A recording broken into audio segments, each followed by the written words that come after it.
Olá, bem-vindos ao Micro Resource, com vocês as continuidades ao orçamento 157. Esse equipamento já foi feita toda a revisão dele e foi passada uma lista de materiais a serem empregados aí num update desse equipamento para aumentar a performance dele, né?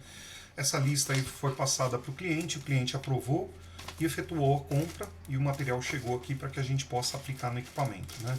Então eu tenho uma unidade de disco aqui SSD, e eu tenho aqui a expansão de memória, né? Nós vamos começar a trabalhar então fazendo a instalação desse material.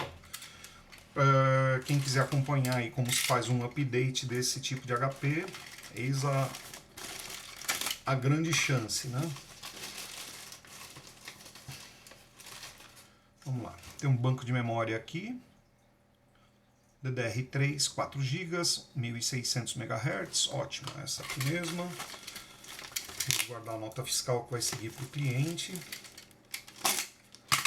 Aqui é a nossa unidade de disco, né? A unidade que o cliente adquiriu foi uma de 480 GB, né? Sempre lembrando aí a vocês, né, dos critérios para efetuar uma boa compra, né? Se vocês perceberem que algum desses critérios que eu vou citar aqui estão inexistentes na caixa da sua unidade Kingston, fatalmente vocês podem estar com um produto oriundo de falsificação, tá? Então, sempre o estampo aqui é feito em relevo, né? Então não é uma pintura lisa, né? Você percebe que está afundadinho aí, né? Você tem um chanfro na embalagem que é feito na prensagem quando ela é fechada, que fica aqui em formato de U, né? Um chanfro afundado no papel, né? E por último, o código de barras aí contendo bastante informação, né, sobre o dispositivo que vocês estão adquirindo. Não é só um código de barra, né, você tem informações. Então essa aqui é uma unidade autêntica. Vamos promover a abertura disso aqui e começar a preparar o material para poder empregar aí no computador, né? Vamos abrir aqui e já deixar a unidade de disco aberta.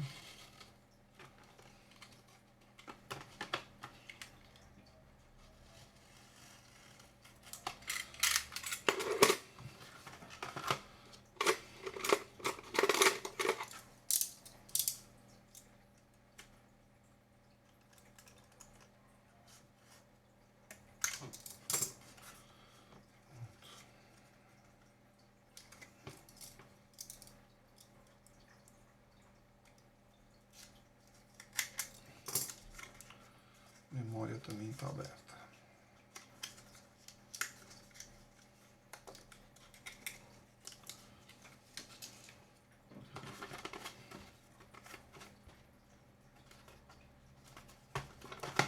Cortei fora da posição.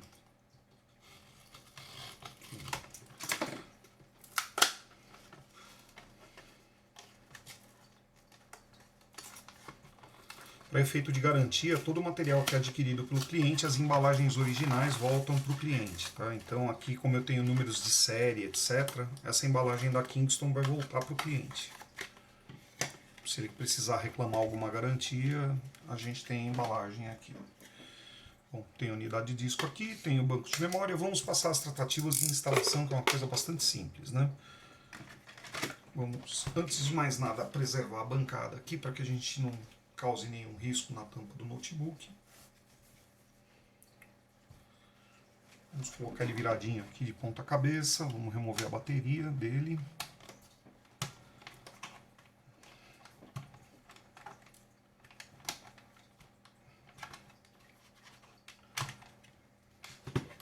Pronto. Isso aqui ainda precisa ser melhorado, viu? Havia um doce aqui, uma coisa melada, grudenta, que parece que deve ter caído na mesa e tinha pego toda essa parte aqui.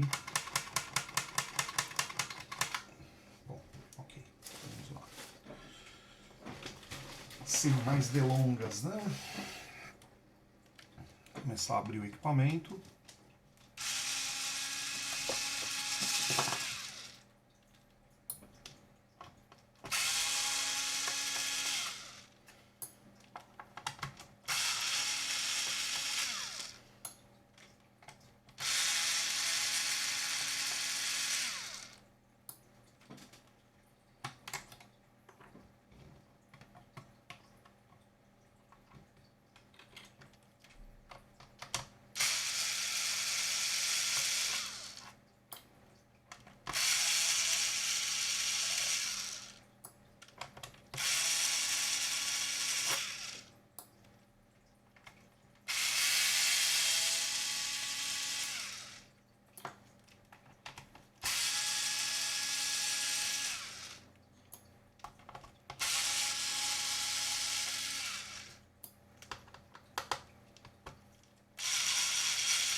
Tiramos todos. Vamos ver.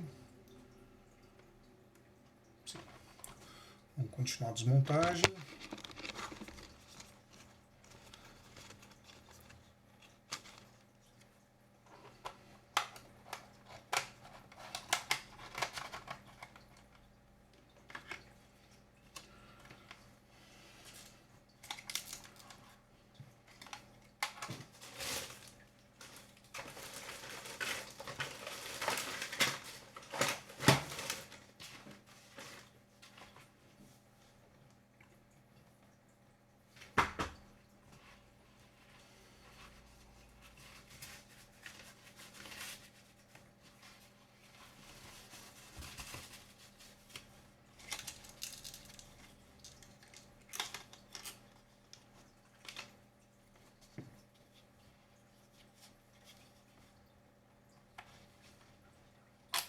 Inserimos a RAM que o cliente comprou, junto dos 4 GB que já haviam, se não me engano, acho que era 4, né? Vamos só matar essa curiosidade, porque essa máquina está parada há algum tempo e eu pego muito equipamento, então eu acabo me confundindo, né? É, tá com 8 agora. Ele já tinha 4, passou mais 4. Bom, ok, vamos remover então agora a unidade de DVD para começar a abrir o equipamento. Nós precisamos chegar lá na unidade de disco rígido. Todos os parafusos que eu estou removendo aqui são parafusos com a mesma dimensão, 2,5 por 8. 2,5 por 8. Tirar o DVD.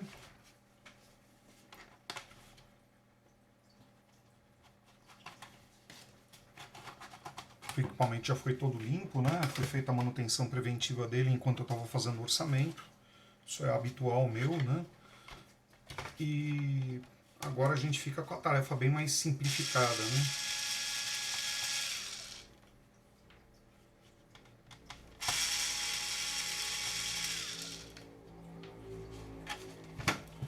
Vamos remover agora o teclado.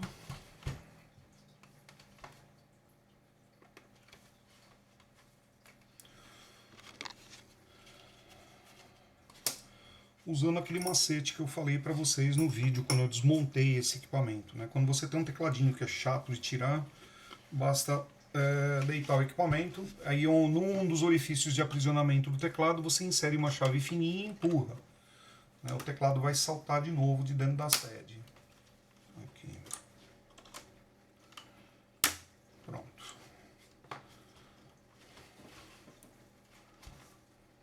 Agora a gente dá uma erguida aqui e finaliza a remoção soltando o resto que falta. Fica bem mais fácil de soltar o teclado assim. Eu tirei aquela fita dupla face que tinha aí de baixo, que estava atrapalhando um bocado, né? E ficou bem mais fácil para desmontar. Removendo o teclado.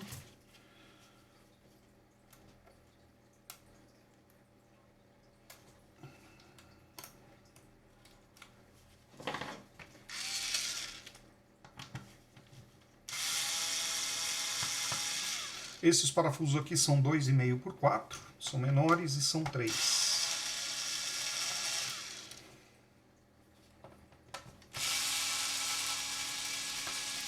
Tá ok, já estamos prontos aí para fazer a remoção do gabinete superior, que é a sede do teclado.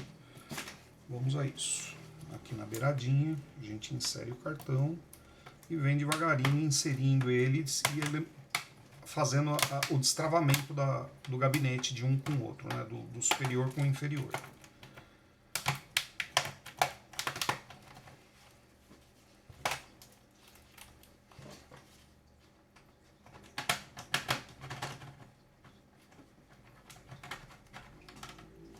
Quase um ano depois o meu cartão não está aguentando mais, né? Já estou na hora de trocar os meus cartõezinhos de desmontagem aqui, que eles estão puindo todos.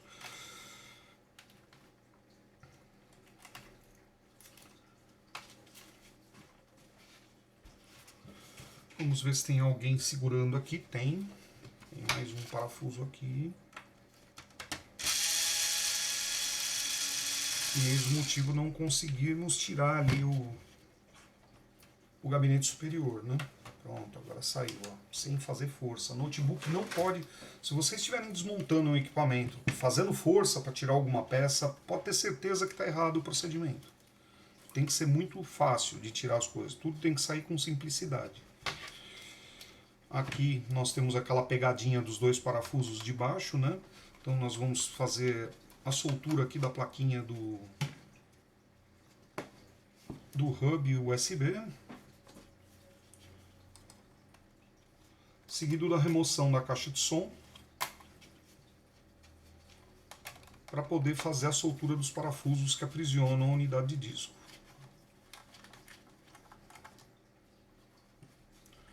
A gente ergue a caixinha aqui, ó, pela ponta. Pronto. Aí tem os dois parafusos que eu preciso remover.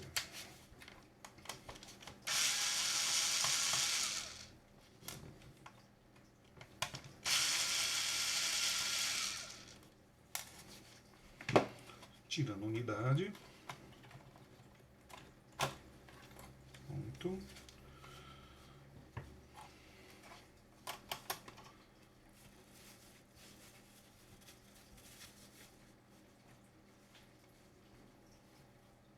Sempre manipulem as tampas dos computadores, dos notebooks, sem o gabinete superior, manipule a tampa com cuidado para não causar dano na dobradiça, tá? Nas torres de dobradiça.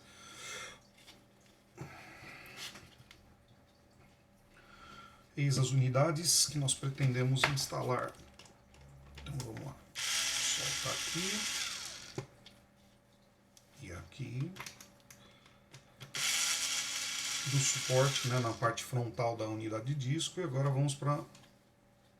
Ah, não tem mais atrás, é só na frente. Então tá. Eu pensei que o suporte era maior. Tá bem fácil.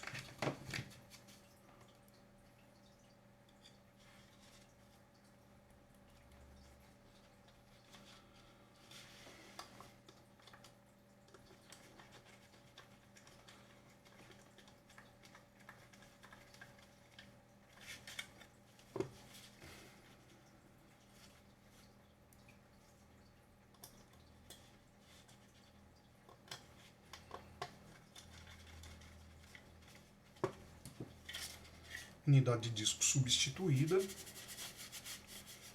e posta no suporte, né? Nós vamos reintegrar ela ao computador. Sempre lembrando, né? Sem o gabinete superior a gente deve abrir e fechar a tampa bem devagar para não causar dano. Principalmente em equipamentos mais antigos, como é o caso deste aqui. Vamos inserir a unidade de disco na bay. Pronto. Agora vamos aprisionar a unidade de disco novamente e voltar montando aí tudo que nós havíamos desmontado, né?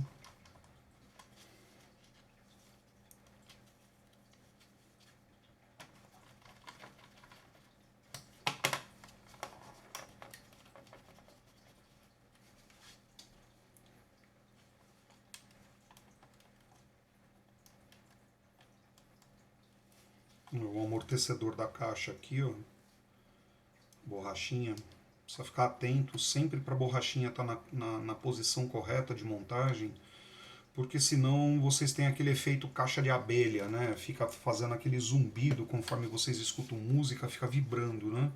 Na verdade é a caixinha acústica que está vibrando plástico encostando em plástico. Então é sempre importante ter certeza de que as borrachas estejam acondicionadas de forma correta, para você não ter efeitos acústicos indesejados, né? Caixinha no lugar, vamos aprisioná-la e seguir com a montagem.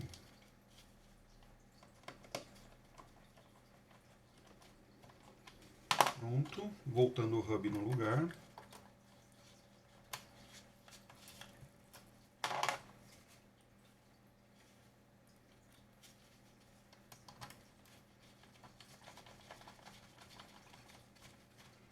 Hub aparafusado. Essa é aquela hora legal da gente checar se está tudo certo, né? Então eu tenho aqui o cabo do hub, está conectado ao PCB, eu tenho o cabo de vídeo, a placa aqui de wireless ela está isolada, mas eu vou dar uma olhada porque eu percebi Quando eu terminei a manutenção preventiva desse equipamento, eu percebi que o rádio wireless não havia subido. Tá? Ele ficou na posição ali, modo avião, né? Então, duas podem ser as possibilidades. Esse equipamento pode estar com problema nessa placa de rádio aqui, ou pode ter havido algum problema de má conexão aqui, né? Nós vamos checar essas duas possibilidades. O slot M2 me parece perfeito. Vamos inserir o rádio novamente, aparafusar. Vamos ver se aqui o borne da antena está na posição correta. Não. Este cara aqui, se bem que ele está marcado 1 com 1, e aqui o 2, mas aqui eu tenho fio branco e fio preto, né? Então, como a determinação do fio preto está para cá, apesar de estar escrito 1 no cabo aqui, eu vou colocar ele na posição que seria do borne do cabo preto. Então tá lá. Vamos preservar novamente ali a conexão da antena. Durante a montagem no notebook eu falei que eu colocava isso aqui, que apesar de ter uma cola forte, eu deixava uma alça que facilitava na hora de retirar. E eu mostrei para vocês, né? Foi bem simples aí de remover, né? Quer dizer, não dá problema algum. Beleza, vamos voltar à tampa então do equipamento. Tá tudo checado, tudo bonitinho. Vamos começar a reintegrar a tampa aqui do gabinete superior no inferior.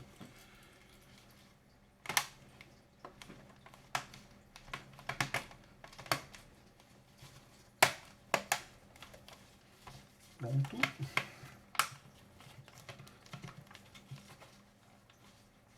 O gabinete está na posição, agora nós vamos voltar parafusando ele. Com esses três caras que estão aqui.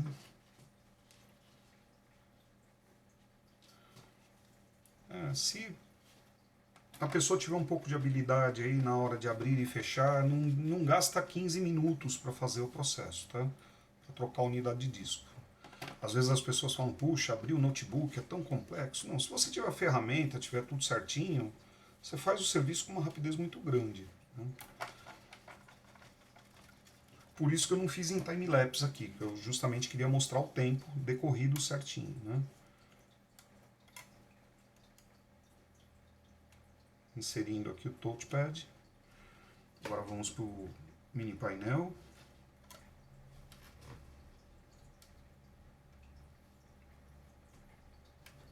Prontinho. Vamos reintegrar o teclado.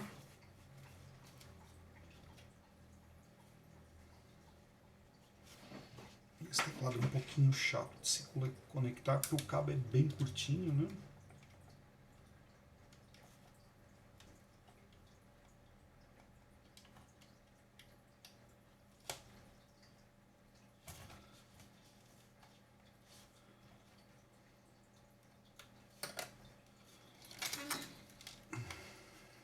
A pior parte seria esse cabo aqui.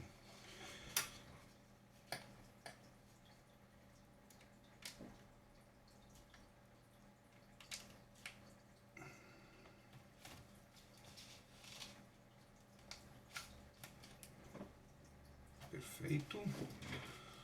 Vamos colocar o teclado na sede, sempre as travas de baixo, né? As travas que ficam aqui no perfil inferior do teclado, você insere ela dentro da cavidade, bem certinho, vê se todas estão casadas direitinho, e a gente empurra a parte de cima para poder travar.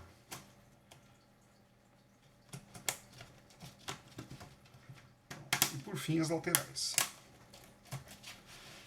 Teclado posicionado novamente, eu já tenho o gabinete superior, eles não está parafusado, então dessa forma ainda continuo mantendo a cautela na hora de manipular a tampa.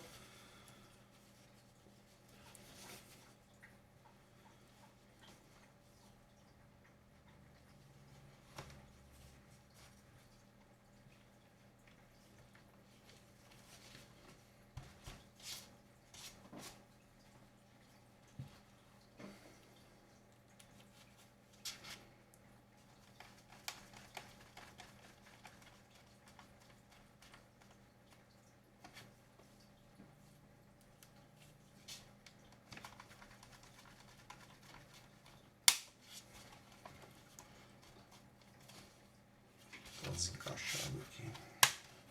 também. Acho que o resto todo tá normal.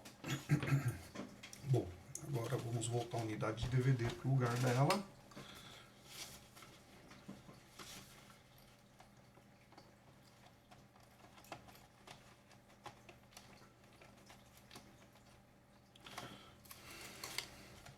Agora o serviço seria sair aparafusando tudo de novo, né? Só que eu não vou fazer isso porque é aquela tal história, né? A gente precisa ter certeza de que está tudo certo antes de concluir a montagem do equipamento. Então nós vamos ligar ele, vamos ver se o sistema reconhece a unidade de DVD e a memória que foi a unidade de disco e a memória que foi posta. Vamos iniciar a instalação do Windows. E ao término da instalação do Windows, antes do procedimento de atualizações, nós voltamos a parafusando o equipamento todo. Né? Então, inicialmente, eu vou pegar aqui o carregador do cliente, que eu já fiz testes durante a manutenção preventiva e vi que são bons, que está perfeito. Vamos conectar aqui. E aqui. Como eu vou fazer a instalação de um sistema operacional, é sempre conveniente a gente ter uma energia suplementar aí disponível para o notebook, né? Então eu vou montar a bateria nele, apesar de não saber exatamente como está o estado dessa bateria, mas é melhor prevenir do que remediar, né? Vai que ela tem um pouquinho de carga, se houver uma piscada de luz eu não perco o meu serviço.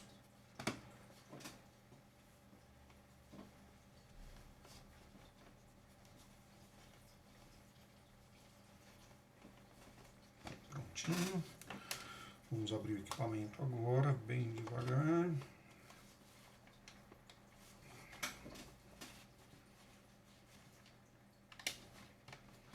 Alimentado. Eu vou pegar um pendrive com a distribuição do Windows 10. Eu tenho alguns aqui, alguns sistemas operacionais, né? Eu tenho Linux, uma distribuição de um Ubuntu que é muito semelhante a um Windows.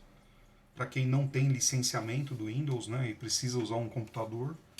Eu tenho o Windows 11, está aqui, e eu tenho o Windows 10 no meu Data Traveler, né, que é o que eu vou carregar agora. Nós vamos ver qual que é o USB mais moderno dessa máquina.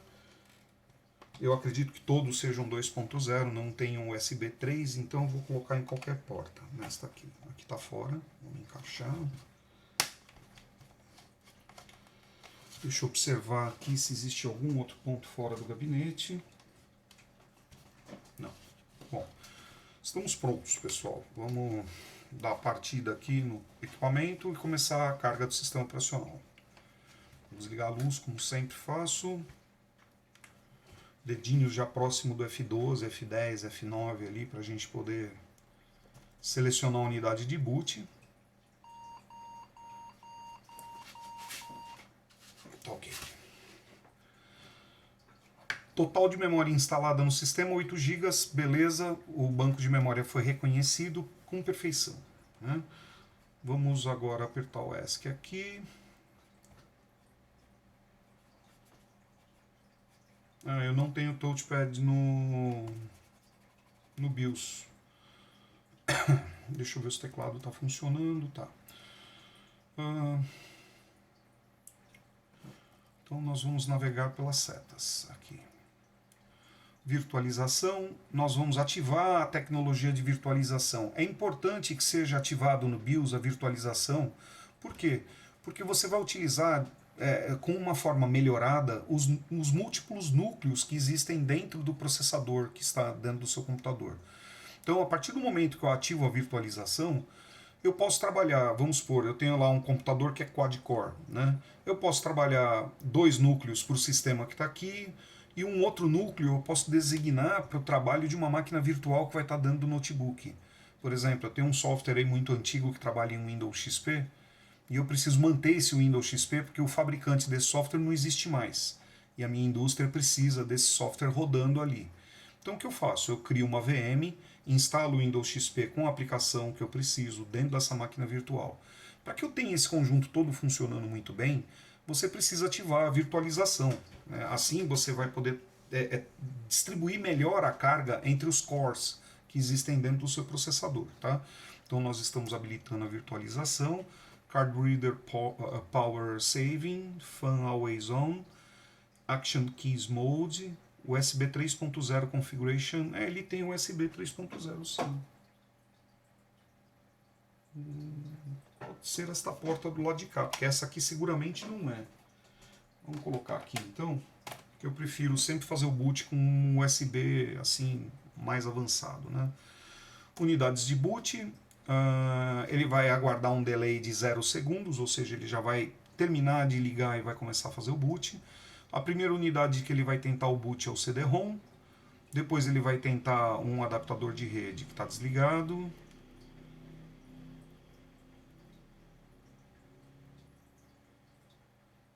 Tá.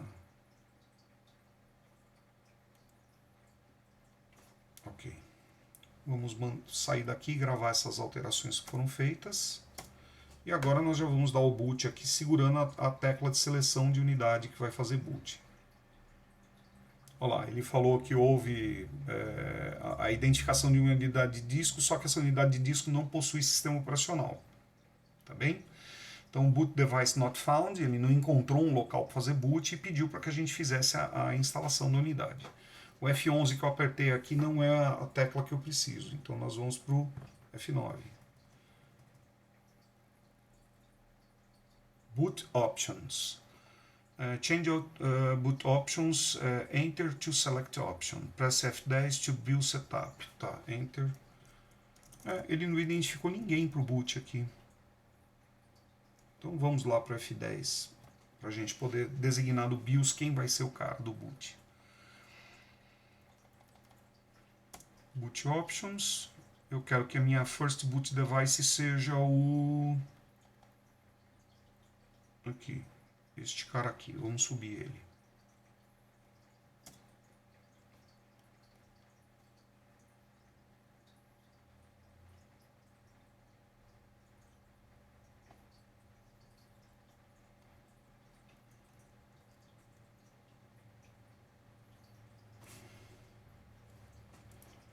Que estranho, ele deveria me deixar solicitar qual unidade que eu quero arrancar o boot.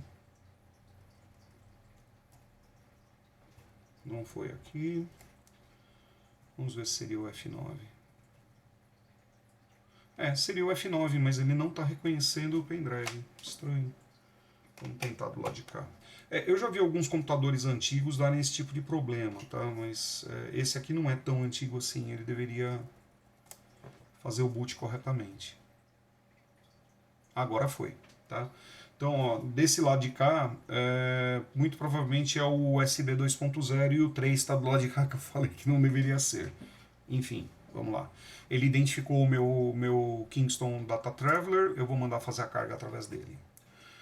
Vocês perceberam que a maior demora aí foi fazer o System BIOS enxergar a minha unidade de boot, né? Abrir o notebook e trocar todas as peças foi uma coisa muito rápida, né? Essa é uma modificação que eu tenho feito assim em larga escala aqui na MicroResource. Praticamente 70% de tudo que eu faço aqui é modernização de equipamento. Né? Eu tenho serviço de placas, eu tenho visitas que eu faço a clientes, eu tenho computadores que eu conserto também em campo. Olha lá, o touchpad está funcionando. Nós vamos passar aqui a fazer a instalação do Windows 10. E o...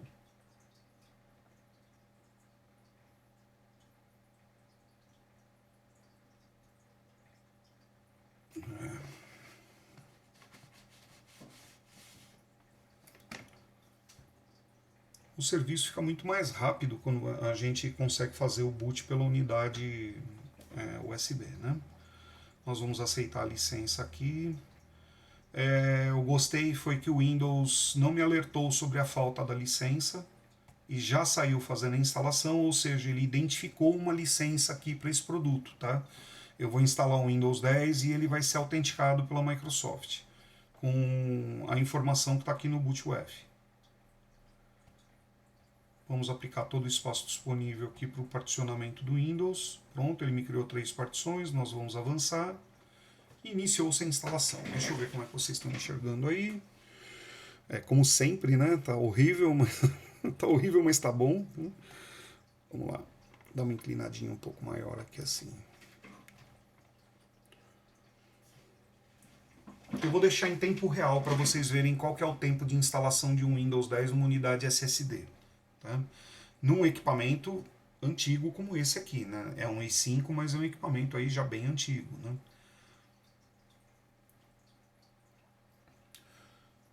Enquanto isso, a gente vai pondo o Frank a vida aqui.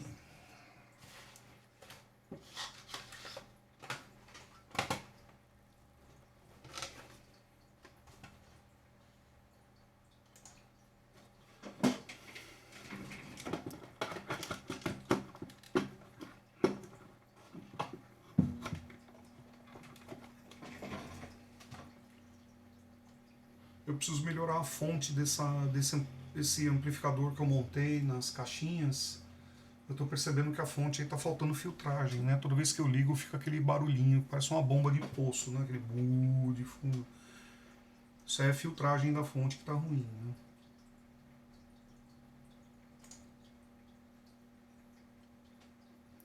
Já temos 50% da instalação do Windows, tá, pessoal? Estou procurando alguma coisa para a gente escutar enquanto isso.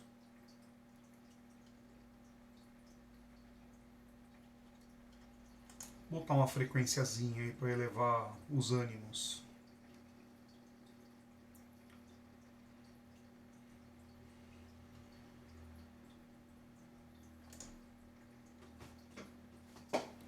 Estamos com 70% agora da instalação do Windows 10, quase concluindo.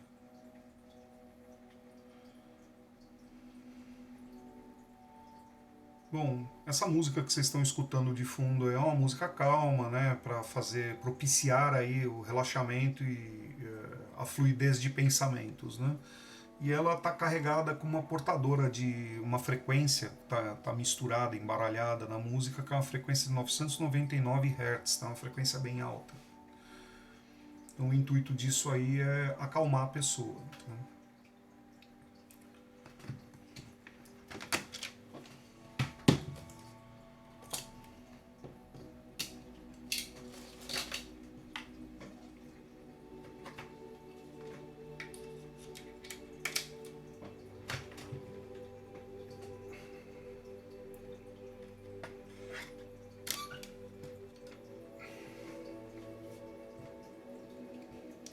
95%,